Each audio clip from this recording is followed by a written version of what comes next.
Hello everyone and welcome to this whistle-stop tour of the For Honor closed beta that happened over the weekend. Now, For Honor is due for release on the 14th of February, so happy Valentine's Day to the ones you love. Here's some war and blood and guts for you.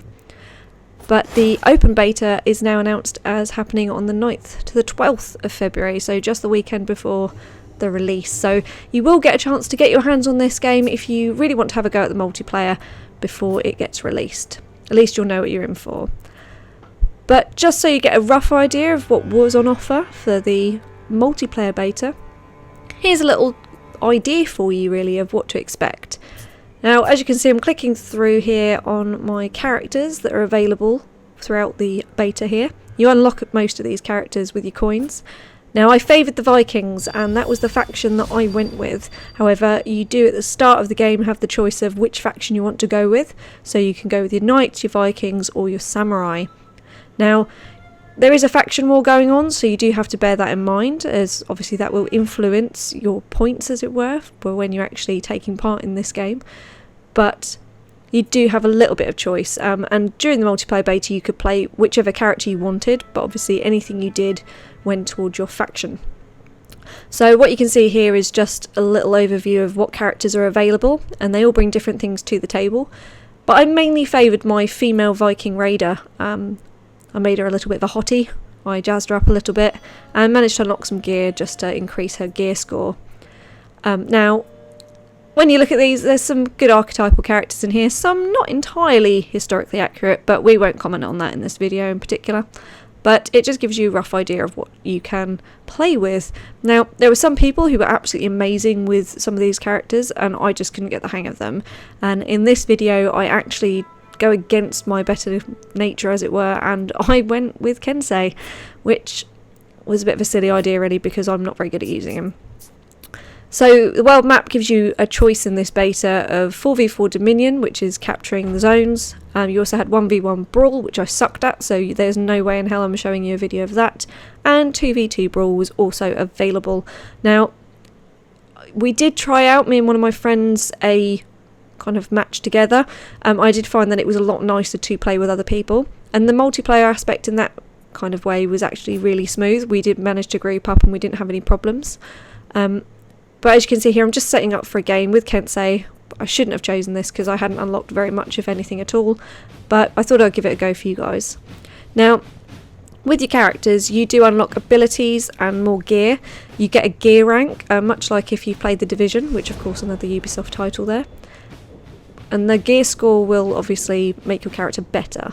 Now, with regards to your abilities, they kind of sort of brushed over that in the tutorial. I didn't really remember anything being said about that. So you do get abilities that give you, for example, second wind, so you get some health back.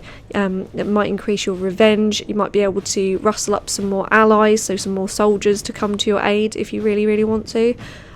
Those are basically built up throughout you playing the game and making sure that you're killing lots of people and earning scores so that you can use your abilities. Now, we've gone for 4v4 Dominion in this particular one, and I've come in part the way through the game. Now, when you look at this game, the attention to detail is really, really nice. I mean, it does look like a battleground, and then you've got, of course, the cheering in the background, you've got all the clashing of swords, and it's very atmospheric. But also, you can see that you've got your health bars, you've got your people running around who you're desperately trying to thwack, and it's just crazy. Now, with regards to your actual combat here, you can see that we're just running around chasing this guy, but you actually need to really pay attention to your combat in this, because it can be a friend or a foe. Now, this guy's guarding, so I can see he's guarding, I can see where he's going to attack, and I need to try and use my guard technique as best as possible to try and outsmart him really and slash the hell out of him. But I've run out of stamina, and now he's probably going to kill me, and there it goes. Now, you do run out of stamina if you hack and slash. It's not the best technique. It's better if you do learn how to guard and take your time, but you will come against some people who have more stamina, they've got better gear that allows them to have more stamina, or just generally, they're better than you, and that's nothing to be ashamed of in this game, because some people put a lot of hours into this beta. Now straight away this guy's on our spawn. I'm not entirely sure what I'm going to do because he's playing the Viking that I normally play, so I'm just slashing and hoping that I can outwit him. I managed to knock him off balance, but he managed to get me because my stamina is a bit low, and Matey Boy on my team just takes him out there. Now if you, in this particular sort of fray, actually capture a zone, then what you can do is you can regain some health if you hold it and defend it, but I'm not holding anything at the moment. Instead I've decided to take out these little guys just to try and demoralise the army a little bit. Now as you can see the score's almost pretty even, but in this game it can turn pretty quickly, so it's really worth keeping an eye on your score, making sure you're trying to kill as many people as possible, and if you're in a team with people I would suggest talking to one another and making sure that you're all on the same page, because you can really mess this up very quickly. The idea in this mode is to basically break the enemy team so that you can win. Now with that particular moment just there I got executed, and you can execute people, which is pretty cool, but you have to just press the button in time when you actually finish someone off. But with this mode as well, yes, keep an eye on what's going on around you, make sure that you are communicating, and just note that if you get more than one person fighting you at any one time, you're probably going to die, unless you're the most amazing person on the planet. It's very unlikely you're going to survive that. Now, more often than not, I end up being in a round where 3 people are on me at once, and that's not fun. So you just have to try and roll away, hope for the best, and hope a teammate's going to come and help you out, which doesn't always happen. But you can also raise your teammates. You only get a certain amount of time to actually pick them up, and a lot of the time people just respawn. But if you can raise someone, it gets you some extra boost, and you may be able to, of course, raise some allies there.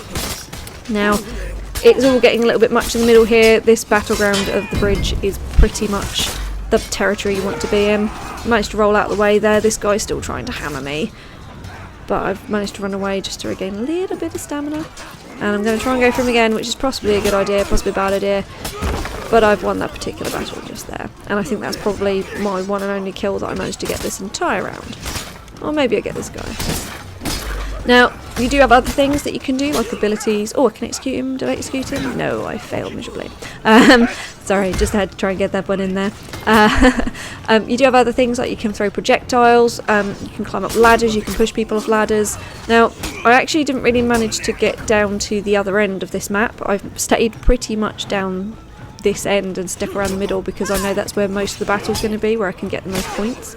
But it is really worth trying to push for their defensive position if you can. You get more points and you can obviously kind of tip them at the edge, really, and see what you can do. Unfortunately, we've lost a few people in the middle there. I've now got 2 people. Oh, and there goes the execution. As you can see, we're still in the lead at this point, which is really good, because you think you're going to win, and you think you're going to break the enemy team, and everything's going to be okay.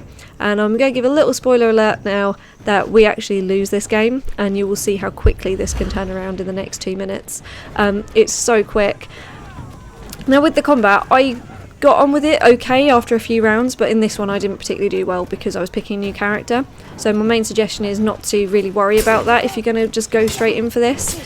It's best to pick a character, get used to how the controls work, and then if you're going to unlock another one or try and go for another, you know, a knight or a samurai in this case, or a Viking, something you haven't played before, you know, you have to basically take it as you're learning it from scratch, and that's the only way to really do it. I wouldn't go in thinking you're going to be absolutely amazing straight away, no matter how well your guard is, because all of the weapons work differently. You could have the samurai sword, you could have your massive mighty axe, you could have 2 axes or a broadsword. You think hack and slash is going to work, doesn't necessarily. Now, as you can see, the tables are turning here. Our team is about to start breaking, and I've really got to get a wiggle on and try and get some points. But these guys are all up in our faces, to put it quite bluntly, so it's going to make it quite difficult. This guy, though, isn't going anywhere, and I managed to just about outsmart him, really, when it comes to it, so I can take him out, get myself a little bit of health, and also do a nice, cool little wipe of my sword there as well. But the battle is pretty much all lost, so we need to go in here and kill some people. Now, what I quite enjoyed doing was actually taking out the enemies. especially in these little groups here, just because it's really fun doing the area attacks, and you get a few points and it just makes you feel really good. But I would mainly say learn how to guard. You can't guard against these little soldiers, you really have to be very careful about what you do with them, because they can actually be your downfall, and they can take your health down just enough so the enemy can take you out pretty quickly. Now, the 3 game modes available. This one of course is your 4v4. If you're going to go 2v2, you can play against the AI, and same with 1v1 duel. Now 1v1 duel, you think the AI is going to be fine, it's not, it's going to be punishing. So just bear that in mind if you think about doing that straight away after the tutorial. So here we go, our team is breaking. We're not doing very well here. The Mighty Axe guy is going around, he's just taking everyone out, raiding and pillaging, if you like, our points. And as you can see, defeat is imminent. Now, I'm not going to go into too much more about this game because the open beta is on its way. So what I'd suggest is try and download it, try and get involved and enjoy. And hopefully you'll benefit from, getting a good go beforehand. So feel free to read the review on the website, see how we feel about it, and hopefully we'll see you guys online. Until then, take care, keep on gaming, and thanks for hanging out. Bye bye.